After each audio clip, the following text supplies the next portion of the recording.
Gusta, sou economista da RJI, e a ideia hoje é a gente ter uma conversa mais tranquila, porque a gente não vai falar de preço de coisas, de preço de ações, de curva de juros, a gente vai falar um pouco disso, mas a gente não vai falar do que está acontecendo agora. Mas a ideia é ter uma conversa, é uma conversa, né? Não só eu que estou falando, estou trocando uma ideia com vocês, que é tentar entender por que a gente está com uma taxa de juros de 5,5% e o Banco Central está dizendo que vai para baixo de 5%. Por que a taxa de juros de 10 anos no Brasil está abaixo de 7%? Por que a inflação esse ano vai fechar próxima de 3%? A do ano passado foi abaixo de 3%, a do ano retrasado foi próximo de 3%. Por que a gente não cresce? E se a gente vai voltar a crescer? É tentar entender o que levou o Brasil a colocar um governo como o Bolsonaro, ou o que levou o Bolsonaro a colocar um Ministério da Economia como o do Paulo Guedes. É tentar entender por que 85% do Senado foi renovado na última eleição e 55% da Câmara foi renovado. É tentar entender essas mudanças estruturais. Eu coloco economia, né? Estou dizendo do Brasil de forma geral. Tá? E obviamente que a gente está falando aqui de uma questão que será que a gente vai dessa vez? É a pergunta, né? Então será que agora vai? Essa é a pergunta. No final das contas a gente vai tentar, não existe resposta para isso. Mas a pergunta que a gente vai tentar elaborar é: será que dessa vez vai? Será que a gente consegue sair desse buraco que nos colocou 50 anos atrás do mundo? Quem gosta de viajar ou gosta de usar a internet para olhar o que está acontecendo no mundo, dá uma olhada no que está acontecendo na China, as principais cidades, tem mais de 50 que vocês podem olhar. E façam o mesmo com Porto Alegre. Se quiserem fazer, inclusive, vão até a Zona Sul, na parte alta da Zona Sul, e olhem o que é a cidade de Porto Alegre.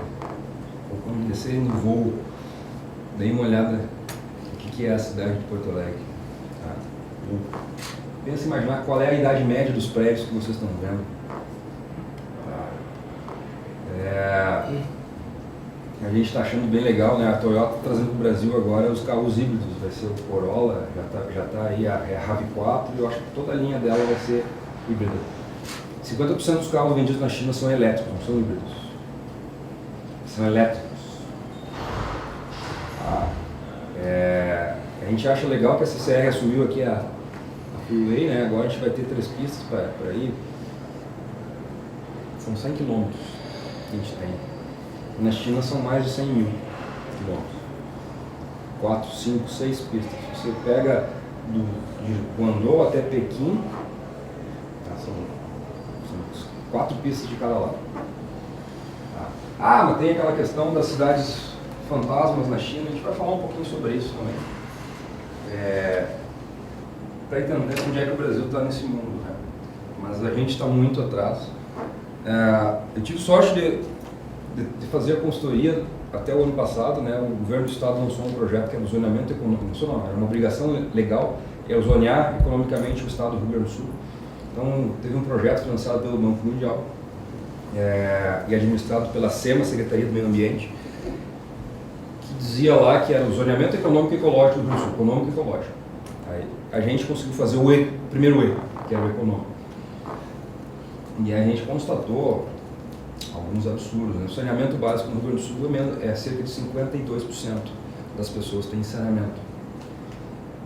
Estamos falando do mundo digital 5.0, internet 5G vindo aí, e as pessoas não têm água e nem esgoto em casa. Assim, metade da população. O Rio Grande do Sul, que é o estandarte da educação, enfim. A gente está falando de 5G vindo para o Brasil, 3G não chega no campo ainda. Então, se o produtor rural lá que está colhendo, nós somos o maior exportador, maior produtivo, grigamos no Brasil, do mundo, blá. Se eu quiser emitir uma nota fiscal lá da minha colheitadeira, automático. Eu consigo fazer? Não, não tem internet. Ah, mas eu quero botar um pivô. Um pivô eu consigo ligar. Tem dinheiro, tem financiamento. Ah, beleza, tudo bem. Tem energia para chegar lá? Não, tem. Não, mas tem que ser trifásico. O pivô queima se for um bifásico. Não tem energia. Não tem bifásico. Então são coisas básicas. Gramado. Gramado é o estandarte, hoje é o principal destino turístico do Brasil, um dos principais da América Latina. A linha de transmissão para Gramado, que passa para lá, é a linha de Taquara. E a linha que está mais esgoelada no Brasil. Ela está trabalhando acima da capacidade há algum tempo já. O processo para se colocar uma linha de transmissão no Brasil leva entre 4 anos e meio. 2 anos de estudo do EP, mais 1 ano de estação e efetivamente a construção da linha. 2021, Gramado, Natal, luz em Gramado tem chance de ser sem luz. Enche a cidade, demanda muita energia, tem chance. Então esse tipo de coisa nos comporta. Nós estamos 50 anos atrás. 50 anos atrás do que nós estamos fazendo e algumas coisas estão andando. Nosso sistema financeiro ele é, olhando bancos, né, talvez seja um dos mais avançados do mundo. Mas aí quando a gente olha quanto do crédito da nossa economia é bancário e quanto é privado. 96% do nosso crédito é bancário. As coisas só funcionam se passam pelos 5 grandes bancos do Brasil. Banco do Brasil, Itaú, Bradesco, Santander e Caixa. Então são coisas que são os monopólios. Bolsa de valores, beleza, a bolsa saiu de 30 mil pontos, foi para 100 mil pontos, está tudo bombando, blá blá blá. Só tem uma bolsa de valores no Brasil. Só tem uma. Então são coisas assim que a gente precisa entender. Nós tivemos o maior programa de financiamento do ensino superior do mundo, chamado FIES. 40 bi por ano para financiar o cara para fazer contabilidade, psicologia e direito. Basicamente isso. Escolaridade média do brasileiro é 7,5 anos. O brasileiro médio não termina o ensino básico, nós financiamos o ensino superior. Então são coisas que são peculiares do Brasil e que estão dentro dessa estrutura. E aí a gente volta alguns anos no tempo. Vamos voltar. Qual foi a última reforma econômica que teve no Brasil? Alguém lembra? Reforma mesmo, a porrada. Plano Real, 1994. Depois veio o governo Fernando Henrique 2 vezes, veio o governo Lula 2 vezes, veio a Dilma 1 vez e meia, veio o Temer meio. Tem algumas coisas que a gente pode falar.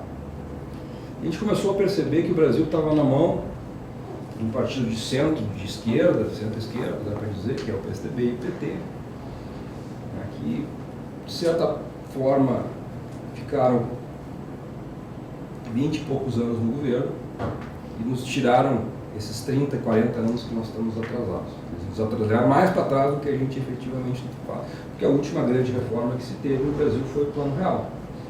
E esse, se não me engano, ele fez 25 anos este ano. O que andou no Brasil de lá para cá? O mundo nos ajudou para caramba, entre 2000 e 2008, 2009.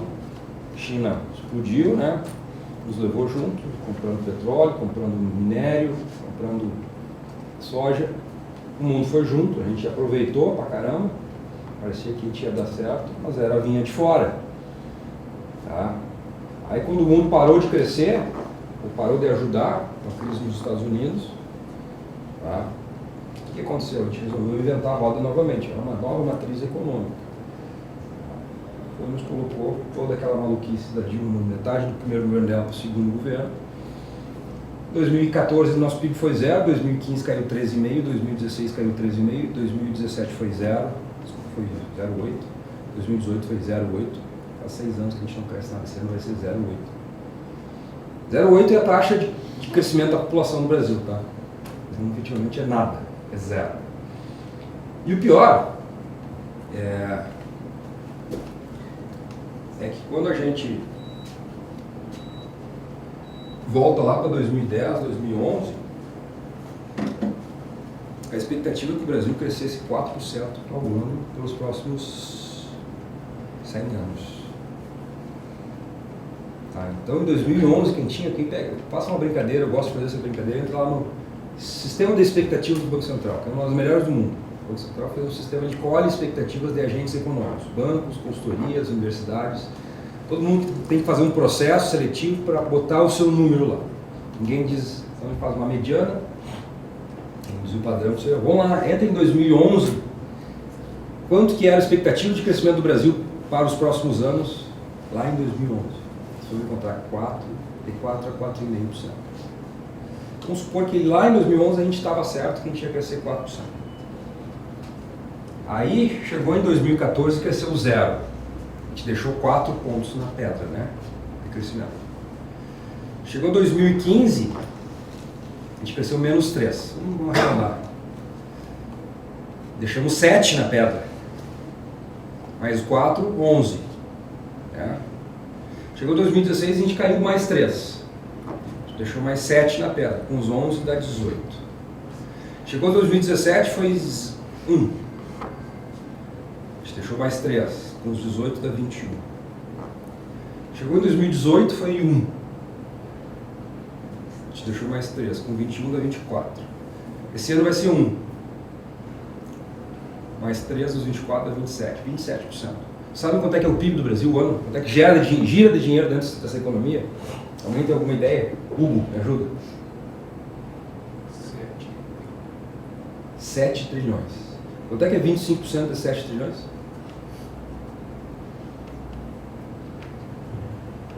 É isso que a gente deixou de girar todo o ano.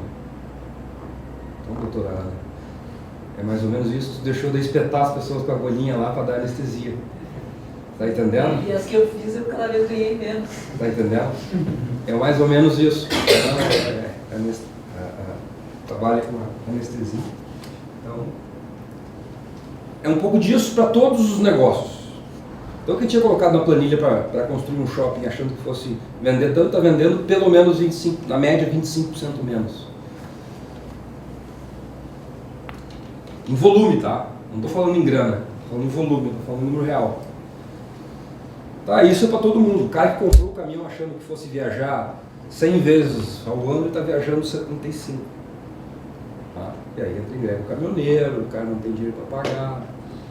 Então são essas coisas que nos levaram para um buraco. Mas tem um livro do cara, eu aconselho todo mundo a dar uma lida, não acreditar fiamente para dar uma lida, que é o Antifrágil, a dona Cinta Leve, que antifrágil é uma condição, não existe no nosso vocabulário, tá, no dicionário, é uma condição que tu melhora, tu fica mais forte com a volatilidade. Tá? E aí eu quero deixar no ar, assim, será que o Brasil ficou mais forte com toda essa volatilidade? Essa é uma pergunta, não sei a resposta. Mas algumas coisas aconteceram, por exemplo, quando saiu a Dilma e entrou o Temer, se foi golpe, se não foi golpe, não interessa. Foi fato. Ou seja, Paulo Guedes diz que isso faz parte da democracia pujante. Outros caras dizem que foi um golpe. O argumento existe para os dois lados. Mas não interessa, é fato. Aí entrou um cara, inclusive foi preso depois, com 3% de aprovação pela população. Ele implementou um negócio chamado teto dos gastos, que quase toda a constituição de um país normal tem. Ou seja, o que é o teto dos gastos? Simplesmente quando o governo bateu no orçamento, não tem mais dinheiro, cara, para eu continuar dando dinheiro para algumas coisas, saúde, educação, segurança, esse tipo de coisa, eu tenho que cortar de outros. Nos Estados Unidos chamam de shutdown. Aí tudo cancela, ou fecha os escritórios de diplomacia no mundo, começa a fazer, tem as regras. O que dá para começar a fechar? Primeiro fecha a diplomacia no mundo, depois fecha isso aqui, depois vai fechar os shutdowns. Agora no Brasil tem isso, está lá na Constituição. O cara aprovou, conseguiu colocar isso, botou o teto dos gastos. Então, agora o orçamento virou impositivo, virou verdadeiro aquele negócio. Tá? E ninguém vai querer mudar isso aí porque uma presidente perdeu o cargo porque quis mudar isso aí. As chamadas pedaladas fiscais. Tá? Pô, quer dizer, o cara com 3% mudou uma Constituição? Sim. Ah, bom, Mas o que mais, cara? Aí esse cara, pô, tinha um negócio chamado BNDES lá, que tinha uma carteira de crédito de mais ou menos 500 bilhões de reais. Ela emprestava a 6, 5, e a inflação, o juro no Brasil era 15. Então, esse 10 é a gente que pagava a conta. 10% sobre 40, 500 bilhões, 50 bilhões ano. Essa era a conta. Simples. Era maior que FIES e 2 vezes o Bolsa Família. O pessoal chama de Bolsa Empresário. Aí vem um cara lá que tinha 3% de aprovação, faz uma reforma do BNDES. Tira a TJLP e institui a TLP. A TLP nada é mais que juro de mercado. Querem pegar dinheiro do BNDES, pega juro de mercado. Inclusive agora, quando tu vai analisar uma empresa, e quem falou isso são pessoas que analisam empresas que estão quebradas, o cara vai lá analisar, pô, aqui tem aqui é FINEP, aqui é linha BNDES. Puta, isso aqui é caro pra cacete. Porque é uma linha passada que agora ficou cara. Porque é o juros do mercado. Aí o cara mudou isso, com 3% da aprovação, o cara instituiu a reforma da Previdência, a reforma trabalhista. Hoje eu posso ter uma PJ minha e trabalhar. Não preciso encarregar o meu empregador, ou se for um empregador, não preciso encarregar de pagar. Posso dar um salário mais alto para o cara e o cara se vira e fazer isso. FGTS, INSS, pronto, cara. Hoje permite dar uma flexibilizada no mercado de trabalho, que é extremamente rígido, como é o do Brasil. Então, negócios conseguiram ser viabilizados em função disso.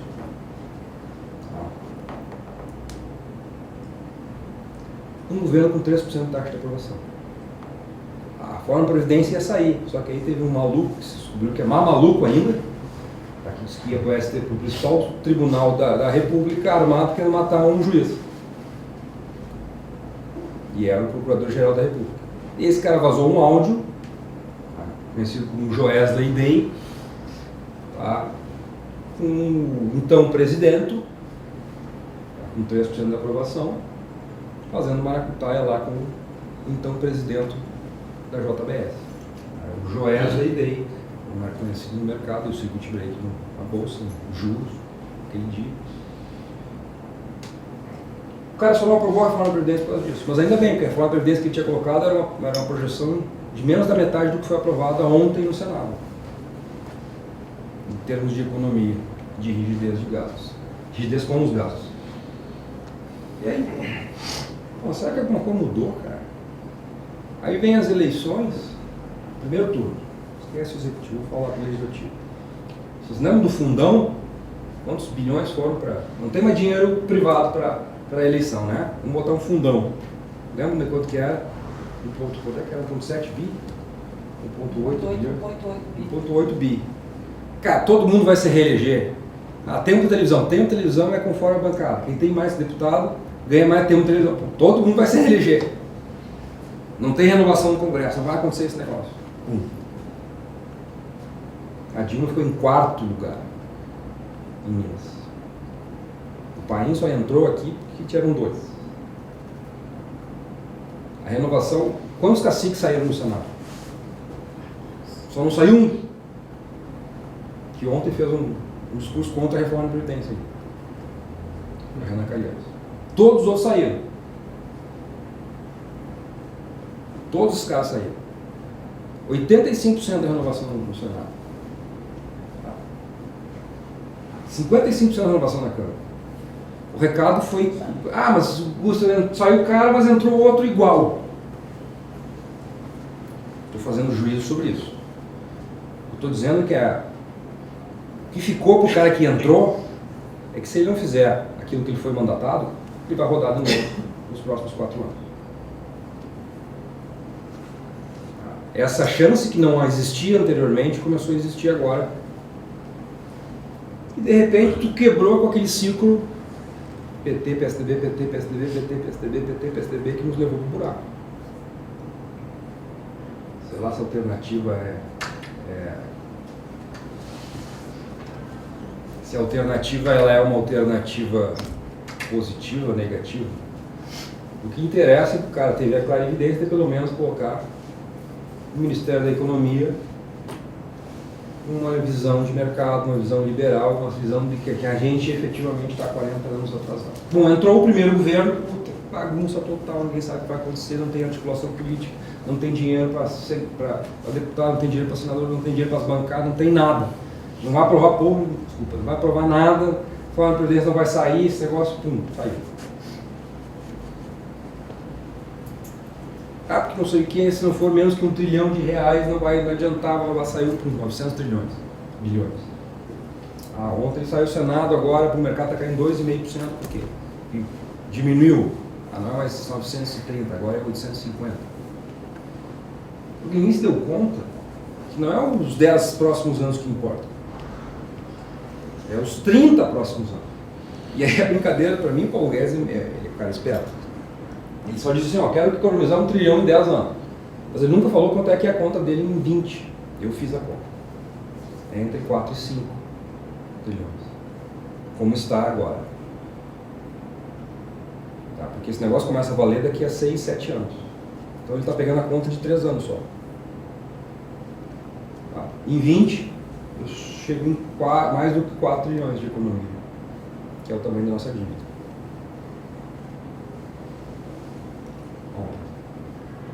Quer dizer que passou a reforma da Previdência? Passou.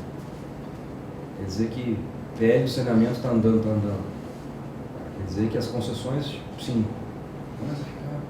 Estava almoçando agora com o Bruno Vanus, que é o secretário de Infraestrutura do Rio Grande do Sul. E ele não está animado, mas as coisas estão acontecendo, cara. Mas eu não estou animado, estou com o pé atrás aqui. E aí, pô, será que vai agora? Essa é... A gente começa a pensar que o que aconteceu nos últimos anos no Brasil foi sensacional. Quando a gente fala, será que o juro está maluco? Saiu de 17 e veio para 7, ao longo de longo prazo? Faz sentido esse tipo de coisa? Faz sentido essa... Bom, botei tudo isso na caixa sem nada? Será que eu sou antifrágil? Será que aquela sacudida que me deram limpou? É um pouquinho que a gente vai falar. Como é que era o Brasil há 10, 15 anos atrás em termos de oferta produtiva? O que é oferta produtiva? Quem é que produz? A indústria, o setor de serviços, o setor agro. Simplesmente isso. O pessoal lá, nos anos 60, chamava de setor primário, secundário e terciário. Sabe que não é isso mais. São todas coisas que andam juntas. Tá? Há 10, 15 anos atrás, 30% da produção brasileira era a indústria. Nós sempre tivemos o sonho de ser um país industrial. Mesmo quanto o óleo dado, por exemplo. A margem da Vale, o Rodrigo pode me ajudar, o Rodrigo é o nosso analista de equity aqui, a margem da Vale, o que a Vale faz? Ela abre buraco, tira minério e vende. É isso? Qual é a margem desse negócio? Quanto que ela ganha fazendo isso? De cabeça não sei. Não lembro, mais ou menos uns 40%. Porque ela faz tudo, gastou tudo, final do dia lá chegou a 40%. Tudo que ela vendeu. Qual é a margem da Gerdau que pega esse minério e bota dentro de um forno, aquece e transforma em aço? Uns 15, 14, 15%. Então quer dizer, quando a gente transforma esse negócio, reduz. Por quê? Infelizmente eu tenho uma estrutura que não é para ser indústria. Eu tenho deficiência de infraestrutura, logística, energia é caro, minha mão de obra que tem que ser especializada para fazer isso não é especializada, porque a gente tem 7 anos de escolaridade. Eu tenho um cara lá em Brasília que taxa todo mundo para tudo quanto é lugar, taxa para quando sai, quando entra. Eu tenho um monte de lobista lá em Brasília, quem tiver a oportunidade de um dia em Brasília, você pode entrar no Congresso. É liberado, você tem que fazer um cadastro, você vá lá no Congresso. Fique andando nos corredores da Câmara, nos dias, nas sessões que tem. Dá para ir nas sessões, é tudo público. Faça a mesma coisa no Senado. Você não sabe como cabe gente lá dentro. Então é lobista, todo mundo se conhece. Eu tenho 500 e poucos deputados, 80 e poucos senadores, cada um tem seu assessor, todo mundo se conhece. O cara tem um caderninho ali com mais de 10 mil nomes. Está todo mundo andando lá o tempo inteiro. Todo mundo inteligente, bem formado, bem arrumado, muito influente. Então, Aí vamos proteger esse setor aqui porque ele é estratégico. Então eu não posso importar aço, vou botar uma taxa lá em cima. Pô, como é que o cara vai produzir aço aqui dentro? Taxa o aço. Nós também, cara, a gente tem que ser produtivo nisso. Então taxa o cara, não deixa ninguém entrar aqui. Computadores, lembra da Itautec? Vocês lembram disso? Da lei da informática. Vocês lembram da lei da informática? Tem um negócio que é na Vale do Brasil, tá? Que é a lei da participação brasileira nos produtos. Toda empresa que tem pelo menos 75% de participação dos produtos dela de conteúdo nacional tem benefício tributário. Existe isso. Então tinha que taxar um monte, não dava para... Cara, se eu comprar, pô, a China é muito mais produtiva que eu, então deixa taxa, não dá para trazer o aço de lá. Mas conseguia trazer, beleza, conseguia trazer.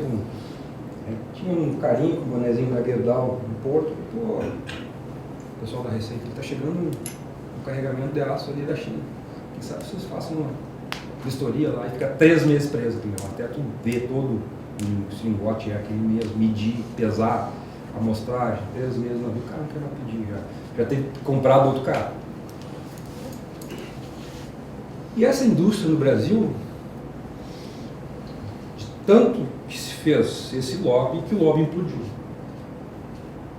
Por que a gente não tem ferrovia e tem estrada?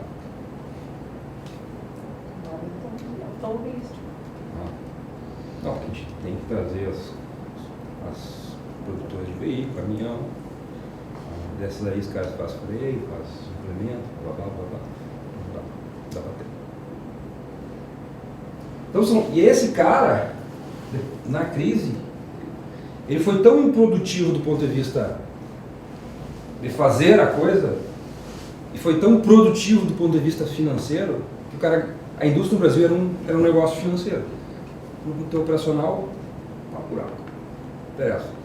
Eu consigo dinheiro barato. Eu sou subsidiado por tarifa, esse tipo de coisa. Cara, só que em algum momento vai ter que olhar para a produção. Por que quando eu pego, compro minério e transformo em aço, eu tenho perda de 25 pontos de margem? Essas são coisas que a gente tem que se perguntar. Tá? Porque exatamente isso, e aí a gente entra num conceito econômico super importante e muito difícil. Muitos economistas formam, o cara faz mestrado, doutorado, não entende isso aí. O que é inflação? O conceito de inflação é elevação general de preço. Isso é conceito. O que é a raiz desse negócio? Quando a gente tem pressão alta ou diabetes, significa que o nosso corpo está inflamado de alguma forma. Eu não tenho uma doença crônica, é porque eu estou inflamado de alguma forma. Tá? Tem tratamento para isso? Tem. É doloroso? Na maioria das vezes é uma dor de longo prazo, restrições. Tá? A inflação é exatamente isso. Quando eu tenho uma inflamação no sistema econômico, e essa inflamação é a falta de produtividade, é eu produzir longe daquilo que eu deveria. Se eu deveria estar fazendo 100 panelas e eu faço 150, eu estou 50 panelas improdutivo. A partir da 100, a panela 101, essa panela me tira a margem. Na verdade, eu deveria estar produzindo 100, que é o meu ponto ótimo. Tá? Se eu estou produzindo 60, eu também estou improdutivo. E se eu estou improdutivo, eu não consigo entender quanto que é o meu custo de produção. Se eu tivesse completo entendimento disso aí, eu não estaria produzindo 140 nem 60, eu estaria produzindo 100. E é exatamente a falta de entendimento de como é que as coisas funcionam do ponto de vista de custos produtivos que me gera eu botar preço para cima o tempo inteiro para ver se no final do mês a minha margem aumenta e eu consigo pagar todo mundo. É isso que é a raiz da inflação. É isso que é inflação. É a improdutividade do setor real da economia. Por que a gente cronicamente teve inflação nos últimos 40 anos? O nosso setor produtivo era cronicamente improdutivo. Tinha uma inflamação, protegia o cara por todo lado, financiava ele barato, botava a taxa para tudo que é lugar para o competidor externo dele, e o cara era improdutivo. E aí tinha uma esculhambação no setor econômico, que fazia com que a inflação sempre fosse alta pra caramba no Brasil. Aí tu taxa o consumo, taxa o consumo para aquele cara sobreviver lá. Entendeu? Só que essa indústria no Brasil saiu de 30% do PIB em 2006, 2007 para 17% do PIB. E vai para 15%. O que ajustou. E aí entra de novo essa brincadeira da fragilidade, né? Ou da antifragilidade. Que as coisas, os processos se ajustam. Ou será que... E aí essa é a grande mudança estrutural que eu vi na nossa economia. E quando eu me conto, só um pouquinho, cara, então uma bagunça generalizada, pum, tu aprovou isso. Uma bagunça generalizada, pum, tu aprovou isso. Então uma bagunça generalizada, a inflação, vai lá para baixo. Nunca tinha acontecido isso na economia brasileira. Sempre que tu tem bagunça generalizada, tu explode tudo. A inflação vai para 20 e poucos, juros tem que subir para caramba, choque monetário. Agora o Brasil é diferente, vou ter que fazer uma política diferente. E aí esse problema mais ainda. E aí, poxa, voltando para a questão política, né? O Brasil tem um livro bem bacana. Eu sempre procuro ler livros de brasilianistas. Quem são brasilianistas? São estudiosos de política de fora do país, que tentaram entender por que esse país era assim. E aí o cara não tem essa questão de compromisso com nenhuma ala política aqui dentro. Tem um brasilianista que escreveu 2 livros sobre ele, bem legal, que é de Getúlio a Castelo e de Castelo a Tancredo. São 2 livros. Freemore, eu lembro o nome dele. Skidmore. E lá ele coloca que os ciclos políticos no Brasil têm algo entre 35 e 40 anos. E que aparentemente era para esses 35, 40 anos ter quebrado no segundo governo Dilma, na segunda eleição dela. Mas não foi, ela conseguiu se reeleger. E aí deu o caos que deu. E aí, o que acontece? Quando quebra o ciclo, bota um governo, tenta arrumar a casa, depois ele arruma a casa, 10 anos depois começa a roubar ele de novo. E assim vai, e aí vai ter que quebrar o ciclo de novo. E aparentemente o ciclo político está batendo diretamente com o ciclo econômico.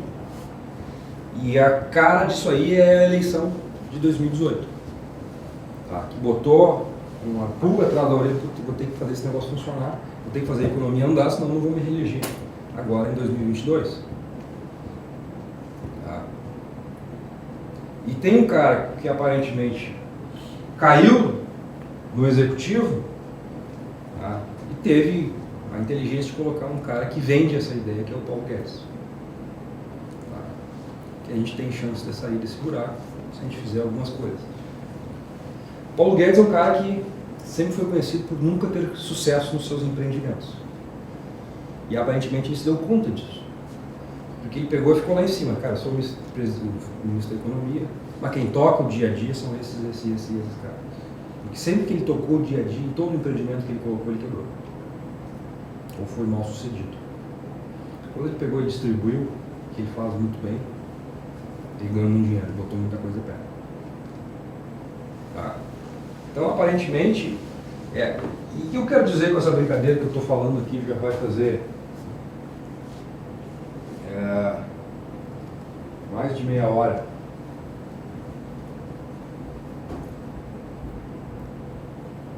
A gente está numa mudança econômica estruturante. A gente está numa mudança política, talvez estruturante. E sempre que isso acontece, em todos os ciclos econômicos que isso acontece, ou quando isso acontecia, quando aconteceu no passado, a gente estava absurdamente desequilibrado macroeconomicamente. Inflação a 20 e poucos, 5 mil, como foi no caso do Plano Real. Juro, política monetária. E está acontecendo agora com juros a 6, 5 e uma inflação de 3. Sempre quando aconteceu isso, essa conjunção do ciclo político bater com o econômico, a gente estava com déficit de conta corrente absurdo, sendo financiado pelo resto do mundo, FMI entrando aqui, a gente está com a balança de pagamentos equilibrados e tem 390 bi de reservas. A gente é credor externo. Quando o dólar sobe, na nossa cabeça não funciona assim, mas hoje quando o dólar sobe, a dívida do Brasil cai. Que é um negócio maluco. porque a gente não tem mais dívida externa. Se a gente somar a dívida externa pública e privada, ela é menor do que as reservas que estão lá sentadas no Banco Central, que devem ser diminuídas, porque estão muito grandes. Só que a gente tem um negócio que não está equilibrado, que é um negócio chamado dívida e débito. Tá? A dívida do Brasil está chegando a 80% do PIB, ela está em quase 5 e pouco trilhões de reais. A bruta, tá? Vou falar da bruta.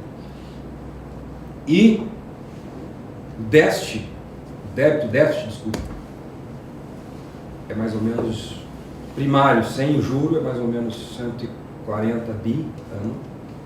Quando tu bota juro nessa conta, vai para quase 500. Isso não está equacionado. Tá. Mas tem um negócio chamado teto dos gastos que foi implementado em 2017. 2016, não lembro agora. E tem um negócio que foi implementado ontem, que vai ser votado e finalizado na semana que vem, que são as paredes desse teto, que é a reforma da Previdência. No momento que isso acontecer, agora eu tenho uma casa de pé, ela não tem reboco, não tem piso, não tem o rebaixamento do teto, tem nada, tem que fazer. Mas ela já para de pé. Tá? Eu sinalizo para todo mundo, cara, problema fiscal, que ele é um problema interno, não é externo mais, não é que nem a Argentina, que tem problema de dívida externa, é interno. Quem é o detentor da dívida brasileira hoje? O brasileiro? Fundo de pensão. Quem é que aqui tem título público na sua carteira de investimentos? As pessoas físicas, as famílias. Mas não são os bancos. Não, não são os bancos. Os bancos são simplesmente intermediários financeiros para isso aí. Os bancos têm muito título na sua carteira própria. Tem. É dinheiro do dono do banco. Tá? Mas o grosso do dinheiro é dos clientes. Tá? E aí tá, todo mundo acostumado com 1% ao mês. Fácil, né? De repente esse 1% foi para 0,7%. De repente esse 0,7% foi para 0,5%. De repente esse 0,5% foi para 0,35%. E aí o cara está perguntando a alternativa. Será que dá para voltar a ganhar 1%? Se quiser correr risco, tem chance. E aí ficam as coisas. Aí o cara, risco? Né? Bom, risco do que é? Porque emprestar o teu dinheiro para o cara fazer um projeto, se esse projeto der certo, vai receber. Se não der certo, não vai receber. Então, como é que eu sei se esse projeto vai dar certo? O cara fala com o cara. Tá? Não é assim que funciona? Então, e aí, poxa, mas a indústria saiu de 30% do PIB e foi para 15%. Quem é que assumiu essa brincadeira? O setor de serviços. Tá. Mas o setor de serviços é eficiente no Brasil? Não, está longe. Por quê? Porque a gente não tem gente. E o setor de serviços depende de gente. Tá. E aí vem a história, por que a gente não cresce? Vamos pensar que o setor de serviços é um naviozão gigante, que ele vai dobrar bem devagarinho. Augusto, você está dizendo então que mesmo com as reformas a gente vai demorar a voltar a crescer. Mesmo com as reformas a gente vai demorar a voltar a crescer.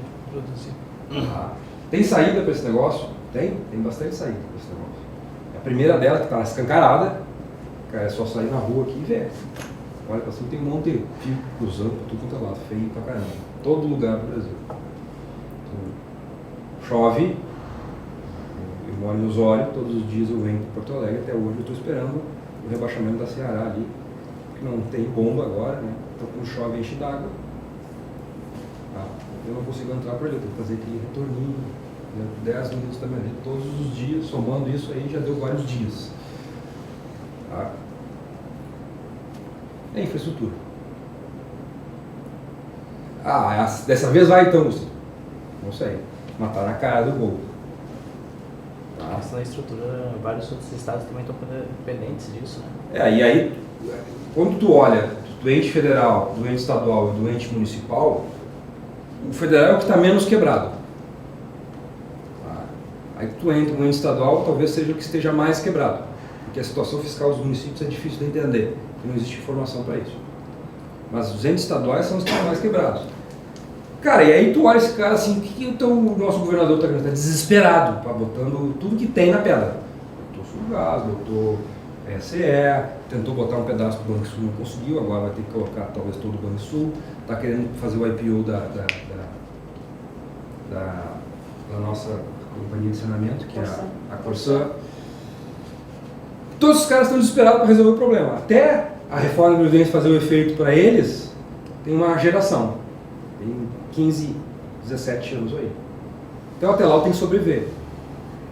Aí eu vou ter que sobreviver botando o que eu tenho na pedra. Não tem jeito. Todo mundo vai fazer isso. Não há alternativa. E até me surpreendeu, porque um mês atrás eu fui a Brasília conversar com alguns congressistas e ficar um dia lá no Ministério da Economia. E os congressistas aparentemente entenderam isso. Eu falei com... A maioria dos caras que eu falei foi Centrão. Eles entenderam isso. Até fiz uma pergunta assim, e a resposta me surpreendeu. O que estão vendo na privatização? Vai ser um processo inexorável. Porra, inexorável. Os caras Centrão, tá? Maranhense, falando de jeitão.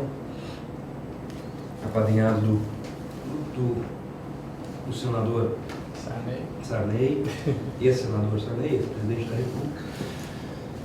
Então, surpreendeu positivamente, tá, esse tipo de coisa. Que aparentemente o político ou ele entendeu o que ele nunca quis entender, ou ele está sendo obrigado a entender. Ficou claro esse tipo de coisa. Augusto, quer dizer que então a gente vai virar suíço? Não, a gente não vai virar suíço.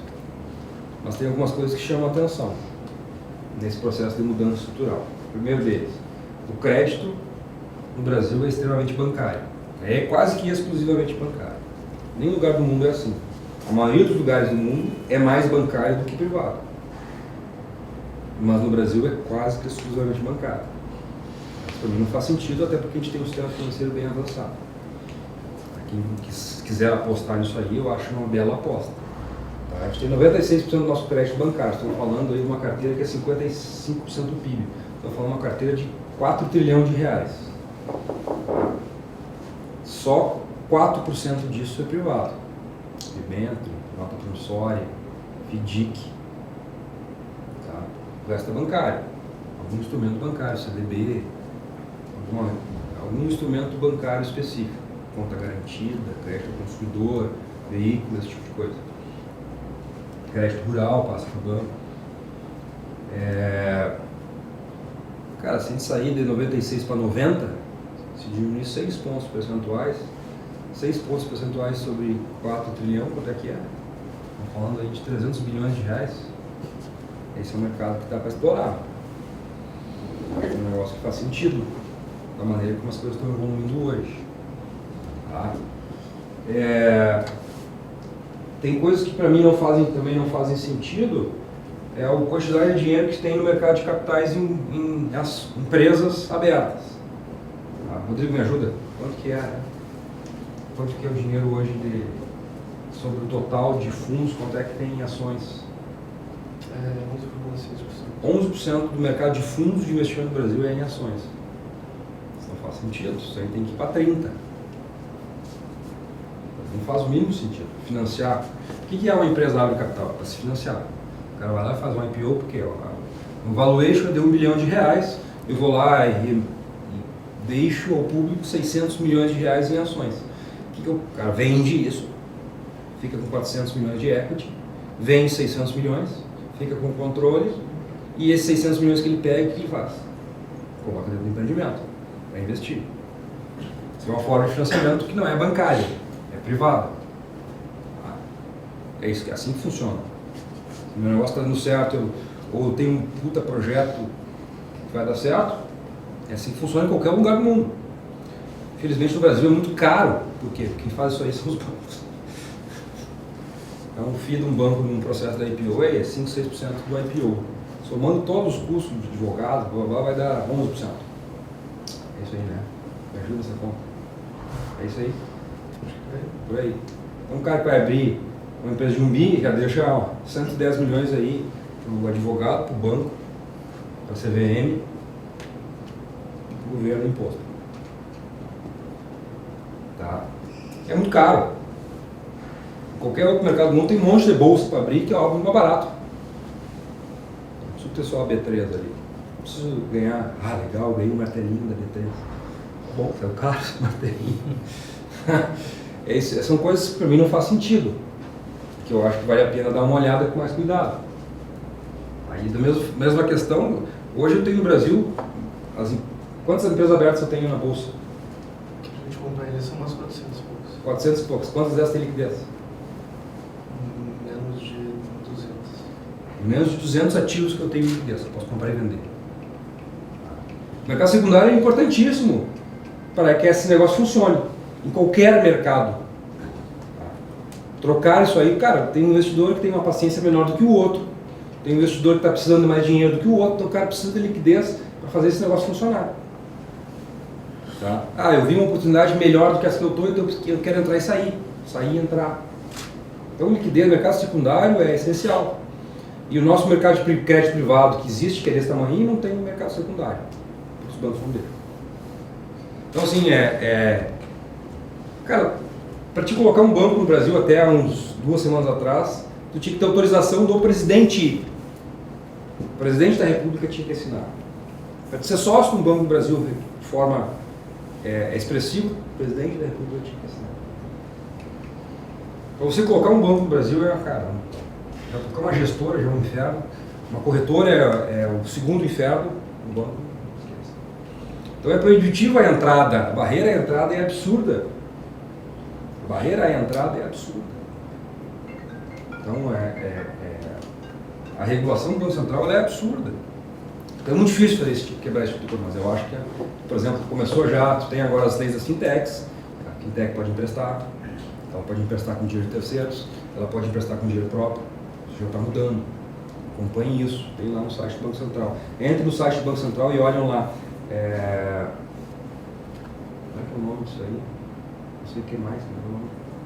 Agenda BC. Agenda BC+. Olhem lá o que está acontecendo, o que vai mudar, o que é o soft bank, o que é o open bank, desculpa, o que é esse negócio que está mudando, como é que vai ser o sistema de pagamento no Brasil ali na frente. Tem muita coisa que está mudando, a estrutura do Brasil. Tá. Mas de novo, voltando, a questão da infraestrutura. Acompanhem no Congresso os PLs do saneamento básico. Existe um PL, está lá, o projeto de lei já está sendo discutido pelo Congresso. A legislação é muito interessante. A que tem hoje lá, a dúvida que está sendo discutida no Congresso é a seguinte: haverá um pool de municípios que se juntarão e farão, beleza, Canoas, Porto Alegre, Cachoeirinha, Guaíba, as municípios serão um pool de municípios, no qual o saneamento deles será tocado por uma empresa qualquer, que vai ser feita uma concessão ou vai ser vendido isso aí. A cidade de Santa Maria e as cidades vizinhas terão um pool que venderá a concessão de saneamento básico para uma empresa tal que vai fazer investimento ali.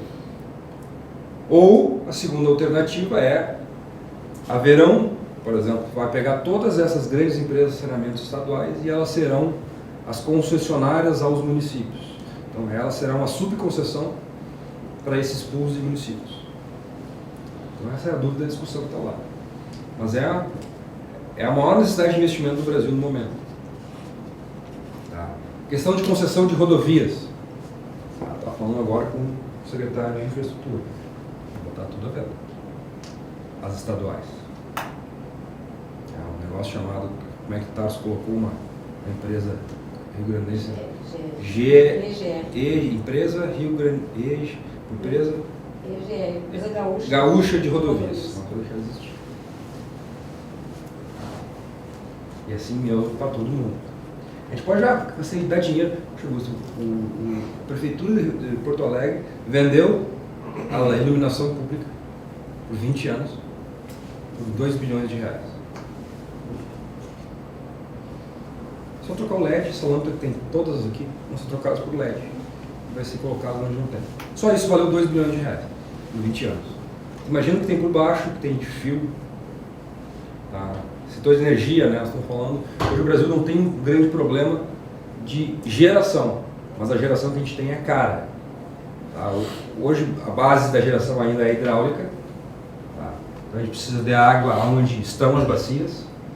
Tá? Não adianta chover, tem que chover lá. Se não chover lá, pum, liga a térmica. A térmica é cara pra caramba. Hoje já 18% da nossa geração de energia é eólica, que ela não é uma geração contínua. Isso aí, então ela tem que ser junta, ela não pode ser exclusiva, né? Não tem vento, entendeu? Não tem energia, não gera. Então esse negócio não pode ser a principal, ela tem que ser sempre a fonte secundária. Tá? Mas a gente não tem uma falta de energia no Brasil, mas ela é cara. As chamadas bandeiras amarela, vermelha e verde estão aí por causa disso. Tá? A gente tem um problema grande de transmissão, gigante de transmissão, porque tem regiões que sobra energia e não consegue passar para outras. Tá? A gente tem um grande problema, tem vários empreendimentos geradores de energia, sejam térmicas, sejam eólicas, que não há linha de transmissão. Tá? Tem que fazer. E tem a questão da distribuição, que é como é que tu entra isso para dentro das cidades. Tá? Então tem muita coisa para fazer. A parte de ferrovias não existe no Brasil. Aqui no Rio Grande do Sul tem 5 linhas, né? Ela vai até Rosário, de Rosário sobe um pouquinho ali a Santa Maria, aí depois desce para o Porto. São só essas que funcionam. Uma velocidade média de menos de 40 km por hora. Tá? Então, os portos secos não existem, esse tipo de coisa. Então é inexistente isso no Brasil. A parte de cabotagem é inexistente, porque tu tem um problema ambiental gigante. Por exemplo, Porto Alegre aqui, tu não consegue trazer navios grandes, porque o calado do Lago Guaíba é baixo. Tá? E não há como mexer no calado, porque tu tem 40 anos de resíduos químicos dos navios que passavam ali e nunca foi feita uma limpeza. No momento que tu mexer naquilo ali, vai vir tudo à tona e a água abastecida de Porto Alegre vem do Lago Guaíba. Então não há como fazer. Não tem como fazer. Não tem. Não tem como trazer um grande navio aqui. Não existe. Não há como fazer, porque tu deixou a maneira. Então, mas a cabotagem... mas no Rio Grande do Sul tem enormes rios navegáveis. Não. Rio navegável é diferente de uma hidrovia. Hidrovia é uma estrada sobre um rio. Tem que ter a sinalização, tem que ter o mapeamento do calado, tem que ter toda a infraestrutura de ir e vir. Tu tem que ter o fluxo. É diferente de tu ter um rio navegável. É muito diferente, completamente diferente. Tem muitos rios navegáveis? Tem. A gente tem 8 mil quilômetros de litoral, a gente pode explorar isso aí, a gente não explora. Tá? E eu não falei nada da mudança estrutural da economia brasileira num mundo diferente. Tá? O que está acontecendo no mundo? O que está acontecendo na estrutura da economia mundial? O mundo está crescendo menos. Claro, a China que crescia 12, depois cresceu 10, 8, 7, 6, está indo para 5. A Europa que crescia 3, está crescendo 0. O Japão que crescia menos 2, até melhorou, foi para 0. Os Estados Unidos crescia, que está puxando, tá? Que sempre cresceu 2,5, agora ultimamente vem para 4 e agora está caindo para 1,5. Tá? Consequentemente, e aí eu não sei também, eu limito o meu conhecimento econômico, por que a inflação não aparece em nenhum lugar do mundo mais, há muitos anos. Sei lá se a tecnologia está revelando que os custos de produção são muito mais fáceis de ser visualizados, porque eu sei quanto que o cara está produzindo, eu consigo... se o cara está produzindo assim, eu tenho que ir atrás, senão eu vou comprar um sapato, eu chego na loja, não. Mas esse sapato aqui está R$20 mais barato na internet. Se o cara não vendeu o mesmo preço na internet, ele não vende. O cara vai lá, experimenta, legal, compra no PP e vai entregar em casa. Então isso revela muita coisa, essa informação revelada, para mim, é a causa da falta de inflação no mundo. Todo mundo está sendo extremamente eficiente na produção, não tem uma inflação no mundo, consequentemente o juro amassa. O juro amassa em todo lugar do mundo. Na Europa, o governo alemão vendeu semana passada alguns bilhões de euros a menos 0,75 de 2 anos. Se comprou 100 mil euros aquilo ali, tu vai receber 99,25 mil euros daqui a 2 anos. É isso? Então, um pouquinho menos. 98 mil euros. Tem um grande desequilíbrio mundial que está sendo travestido de guerra comercial. Tá? Dos últimos 30 anos, tá, os Estados Unidos é deficitário em conta corrente. O que traduzindo isso para o leigo quer dizer? Os Estados Unidos vem sendo financiado pelo resto do mundo nos últimos 30 anos. Déficit em conta corrente no país significa que o resto do mundo está me financiando. Se eu estou superávit em conta corrente, quer dizer que eu estou financiando o resto do mundo. E qualquer coisa que é financiada infinitamente vira uma pirâmide, né? Então isso é o maior gargalo mundial. E a solução desse negócio é eu terminar com esse déficit em conta corrente.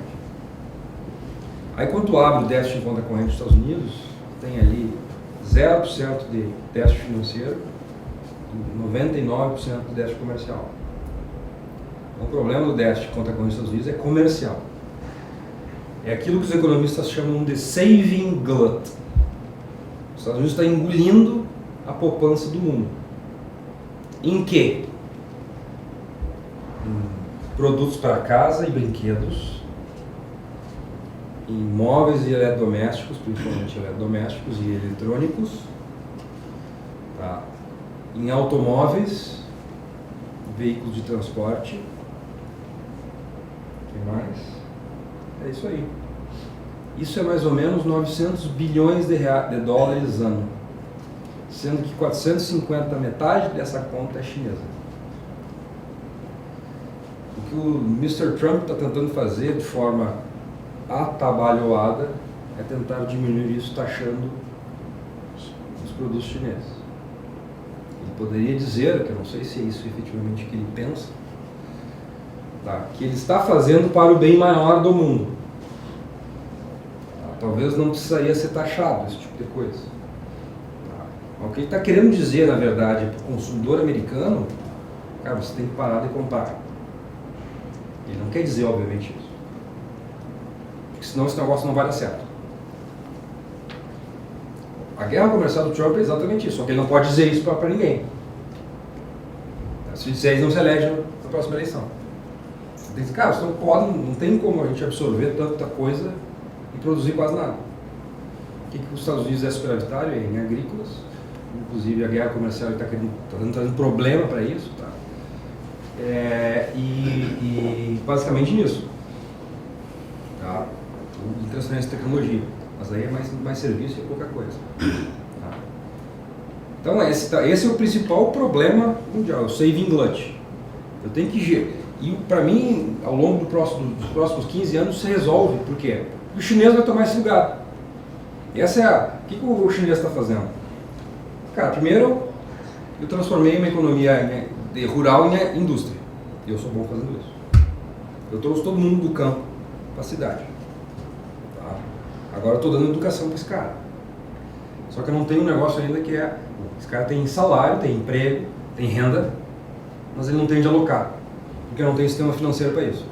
O sistema financeiro ainda é o banco comercial, é o banco agrícola, é o banco industrial, são os grandes bancos chineses.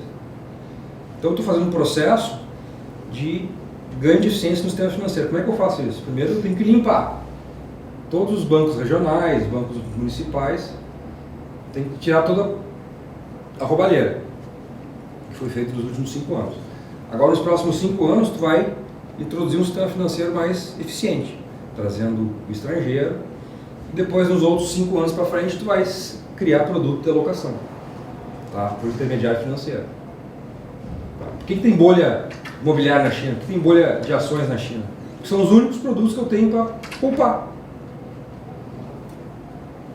Não tem na China produto de investimento. Então tu cria uma bolha na bolsa, todo mundo entra no IPO, ou tu cria uma bolha imobiliária que todo mundo compra imóvel para guardar o dinheiro. Tá? Então é um pouco disso que eu vejo. E a China está na transformação, então, do cara que era um rural, depois virou indústria exportadora, para agora ser um país consumidor, que é a transição que os Estados Unidos fez dos anos 60 para os anos 80. Levou 20 anos nos Estados Unidos. Eu acho que vai ser muito mais rápido na China, porque as coisas estão andando muito mais rápido hoje. Então esse saving glut, o chinês vai produzir para ele mesmo. Tá? E vai continuar importando o que ele não tem, que é minério e grãos. E talvez carnes. Tá? E aí, onde é que entra a gente? No minério, no grão e nas carnes. Então, tu deve entender que a minha visão é extremamente positiva para o Brasil que está acontecendo no mundo. Porque essa briga entre Estados Unidos e China, onde é que sobra? Brasil. E essa briga vai acontecer. Que é o objetivo, inexoravelmente, alguma coisa vai ter que acontecer no setor externo americano para tapar esse buraco, esse saving glut. Vai sobrar para quem? Sobrar o Brasil. Mas também as tensões geopolíticas estão aumentando muito mais do que a gente teria no... Cara, tem várias tensões árabes entre o Irã e a Arábia Saudita. Eu tenho a Líbia, eu tenho em cima da Turquia um monte de coisa ali, muito próximo da Europa. Tem toda essa questão da imigração que está vindo da África e da Ásia. Cara, isso é muita tensão geopolítica. O que tem tensão geopolítica aqui? Aqui tem só tensão política. Um político não aprovando as coisas precisam andar. Então, de novo, a gente nesse sentido, está bem positivo do ponto de vista externo. E aí a gente entra, tentando já dar uma finalizada, que é voltar à primeira pergunta. Será que dessa vez dá certo? Não sei. Mas a chance desse negócio dar certo nunca teve tão grande. Na vida de todo mundo que está vivo dentro do Brasil. A chance, a probabilidade nesse negócio dar certo nunca esteve tão alta. Se é que vai dar certo, não sei. Se essa probabilidade é alta, também não sei dizer. Mas ela nunca foi tão alta. Nós estamos entrando, a chance de entrar num novo ciclo econômico com equilíbrio macroeconômico, que nunca aconteceu. De qualquer forma sendo implementadas, que não acontece há mais de 40 anos no Brasil. A chance da gente, algum dia, daqui a 20, 25 anos, passar por Porto Alegre de avião e ver todo aquele centro renovado, prédios novos, como a gente tem aqui só nessa região aqui da Carlos Gomes e da Nilo, e isso tudo, como é em toda a grande cidade do mundo, nunca foi tão grande. Nunca foi tão grande. O que significa isso do ponto de vista de educação financeira e investimento? Parem de olhar a título público, percebam o risco, e aí leiam o livro do Taleb lá, percebam o risco como uma fonte de força. Quem tem estômago, em geral, consegue essas coisas de forma, ou seja, ir para o risco no investimento é inexorável. Cara, acabou essa historinha de ser rentista, né? Não existe mais aplicação. Você não aplica em mais nada. Você vira um investidor. Essa história de aplicar acabou. Eu aplico na cadeia, eu aplico no fundo. Acabou. Você vai participar de um processo. Quer dizer que vai ter momentos. Hoje o mercado, quanto é que está caindo agora?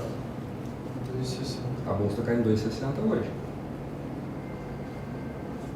Por quê? A reforma da Previdência foi aprovada. Mas teve um negócio do abono lá que pode tirar mais 70 bi lá nos próximos 10 anos da reforma. São essas coisas que a gente vai ter que se acostumar do ponto de vista da educação financeira e perfil de investidor. É um pouco disso que a gente vai ter que se acostumar. De novo, na minha visão, a gente nunca esteve tão próximo de fazer as coisas funcionar. E isso, na minha visão, não está embutido nos preços dos ativos no Brasil. Por quê? Porque a incerteza é enorme. E hoje, com toda a informação que tu tem, o grande trabalho dos gestores e dos profissionais do mercado financeiro é separar o que é ruído do que é sinal. E a gente vive num mundo onde o ruído é absurdo. Tu filtrar isso aí, botar na orelhinha aqui o filtro, e desse ruído tu conseguir, isso aqui vale. O resto é muito difícil. Mas é o caminho. Pessoal, acho que falei, tem várias coisas aqui que eu coloquei para apresentar, tá? Mas eu acho que nem vale a pena a gente falar, porque eu já passei aqui, já estamos mais de quase 1 hora conversando. Eu queria trocar um pouco de ideias com vocês, se é que vocês gostariam de trocar ou aceitar um pouco as ideias que eu coloquei aqui. Que elas são ideias de mistura no passado, olhando para frente. Tá? E são ideias de economista, né? Então, vale lembrar na hierarquia de quem toma a decisão, o economista, ele nunca está lá em cima. Tá? E talvez esse seja um dos grandes problemas do governo atual. Está todo mundo colocando todas as fichas de um economista. O economista não decide nada. Ele mostra os caminhos, mas quem decide no final do dia é o político. E se a gente não se der conta disso, o negócio não anda. É um pouco disso a minha visão, pessoal. Querem dividir alguma coisa? É isso que eu tinha para falar. Eu acho que as coisas mudaram. Se elas vão mudar de forma permanente, eu não sei. Mas elas mudaram e a gente tem que estar pronto para que, se as mudanças efetivas se implementarem e forem permanentes, a gente também tem que mudar de forma permanente a maneira como a gente entende investimento aqui no país. E eu acho que as oportunidades, aqui tem algum pessoal que trabalha comigo, pessoal que está trazendo alguns negócios, né, Léo? Nunca teve tão forte a perspectiva. Eu não estou falando de preço de ação, queda da taxa de juros, eu estou falando só disso. Estou falando do mundo real. Começou a borbulhar. Está todo mundo louco por funding. De um lado, tem um outro lado, está todo mundo louco para dar funding, que era o cara que queria continuar ganhando 0,8, 0,7, 1% ao mês. O matching disso não aconteceu ainda. Tá? Talvez esse cara aqui não esteja suportando pagar 0,8, 0,7 ao mês, como esse cara ainda quer. Mas em algum momento isso aqui vai acontecer. Tá? E pela nossa visão e expectativa de trabalho, as coisas vão acontecer logo. Tá? Nossa visão para a Bolsa é que as coisas não estão baratas e o crescimento precisa vir para elas continuarem a ficar com preços bons. Então a Bolsa só vai andar se o crescimento vier, a gente acha que vem a partir do final do ano que vem. Não vem nada muito forte, mas vem. Tá? Já tem vários sinais conjunturais que as coisas melhoraram a partir do 3º trimestre, tá? Vários indicadores que a gente chama soft data, são indicadores que não são hard data, mas que sinalizam algumas coisas. A gente só vai ver o hard data lá em 2020, tá? A gente acha que juros cai mais, não só cai mais, como fica lá embaixo por muito tempo. Eu não vejo em nenhum momento nos próximos 4 anos chance de elevação de juros no Brasil. Uma brincadeira que eu não fiz, se eu sempre gosto de fazer, é a taxa. Qual é o principal preço de uma economia? A taxa de juros. O principal preço da economia mundial é a taxa de juros dos Estados Unidos, que é a maior economia do mundo. O principal preço da economia brasileira é a taxa de juros no Brasil. Se é a Selic ou se é uma taxa de médio prazo, longo prazo, não sei. Isso não fazem questão. A Selic hoje está em 5,5, a taxa de longo prazo no Brasil está em 7. É isso? A taxa de longo prazo do PNB. Não, me diz um prazo de 10 anos aí. Não, isso aí, então não, menos de 7, vamos botar 7. Tá? Eu não vejo em nenhum momento, nos próximos 3, 4 anos, esse negócio indo para 8, 9. Tá? Mas eu vejo uma chance significativa desse negócio ir para 5, de forma a curva inteira dar uma amassada. É uma aposta que a gente está fazendo nos nossos fundos de longo prazo, e quem é nosso cliente está vendo aí que está dando certo. Tá? Então são essas apostas que a gente tem. Inflação eu acho que não vai aparecer no Brasil pelos próximos anos. Tem 20 milhões de pessoas desempregadas, que é uma cidade gigante. Então a inflação não vai aparecer no Brasil, a gente está ficando muito mais eficiente. Tá? Inflação não aparecer não significa que a gente não sinta. O sentimento da inflação é diferente da inflação em si. Porque, por exemplo, quando a gente vai no mercado e vê o preço do produto que a gente geralmente compra crescendo, para a gente é inflação. para a economia geral, não necessariamente. Tá? Então, esse tipo de coisa a gente tem que separar. Tá? Mas eu nunca vi, voltando, né, inflação baixa, juro em queda, com chance de ficar baixo por um bom período de tempo.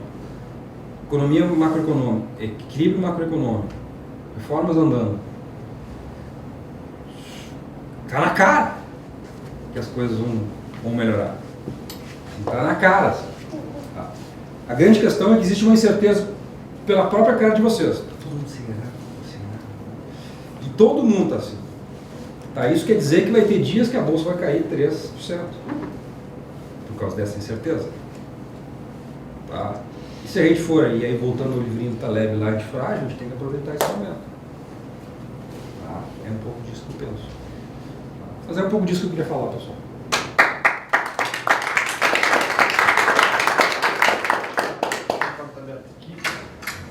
Pessoal, Como você falou aí, nós mesmos estamos com a cara de incerteza do que vai acontecer. Eu queria saber da parte dos investidores estrangeiros, já que eles compõem 50% mais ou menos do investimento nosso, são estrangeiros. Como é que vai sair no cenário de queda de juros, como eles podem se comportar, até mesmo como a nossa taxa de dólar é flutuante, então, ou seja, quanto mais dólar entrar, melhor para nós. E se eles não tiverem essa certeza, e também tem a parte do nosso mercado, nosso sistema econômico pode-se dizer que ele é meio que como eu posso terminar? Quem manda no Brasil, no nosso Brasil hoje, economicamente, tanto econômico como político, são os políticos. Eles decidem. Até então você vê que uma notícia que sai de algum deputado, alguma coisa, a bolsa cai com medo de rabo preso. Então eu queria saber como é que é o cenário do estrangeiro, como o estrangeiro vai se comportar com o cenário de queda de juros. Cara, no mundo de desaceleração, onde as taxas de juros são negativas, tem poucos lugares que tem atração. Tá?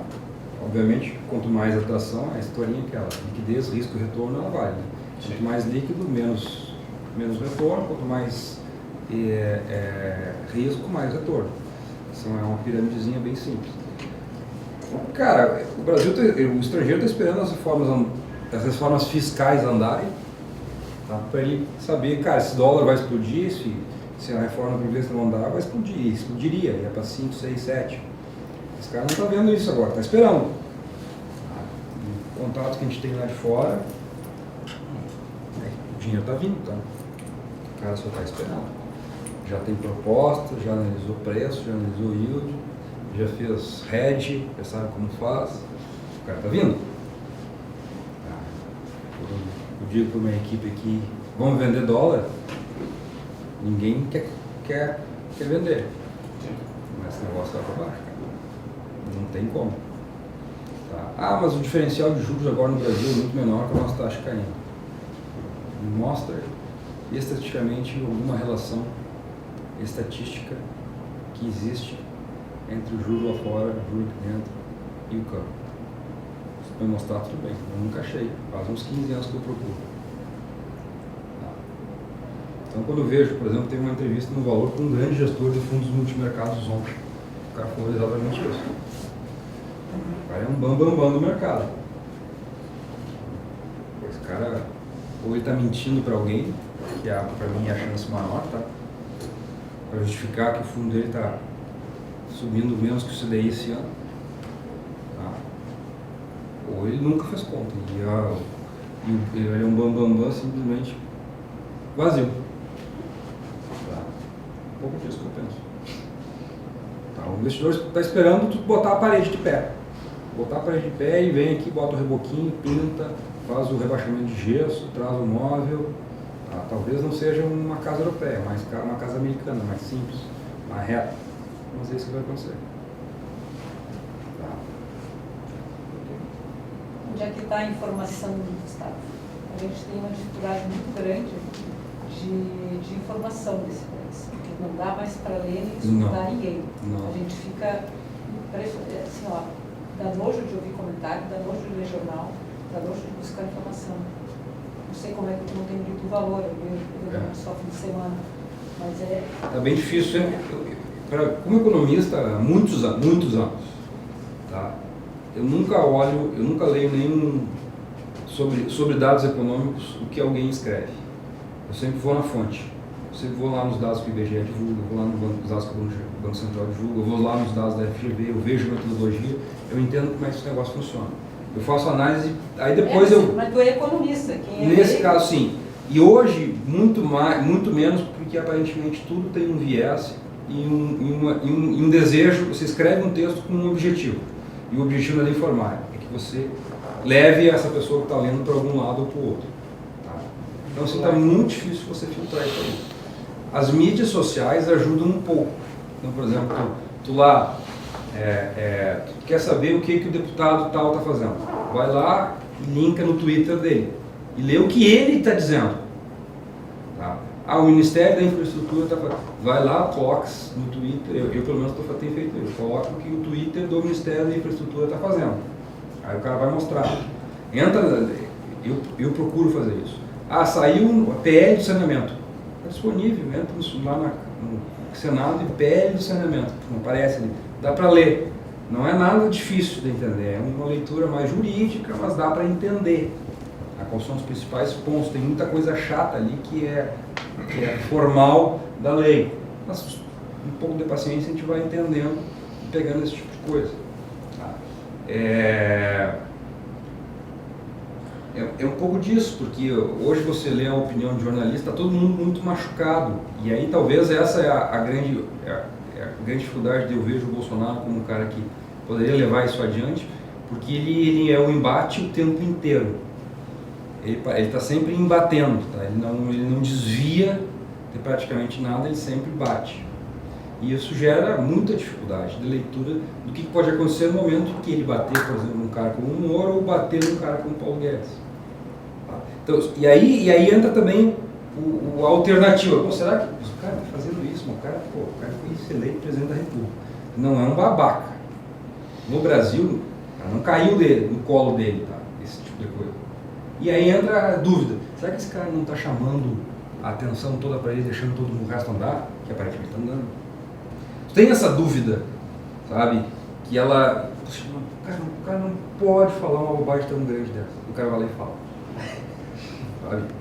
E aí, quando tu vê a reforma da Previdência andando, sessão onerosa andando, a tributária já vai ser voltada esse ano, tá? Pela primeira vez a reforma administrativa. Isso aí, por exemplo, tu não só muito na letra miúda que tu vê que as mudanças econômicas na infraestrutura foram enormes nos últimos 3 anos. É isso aí.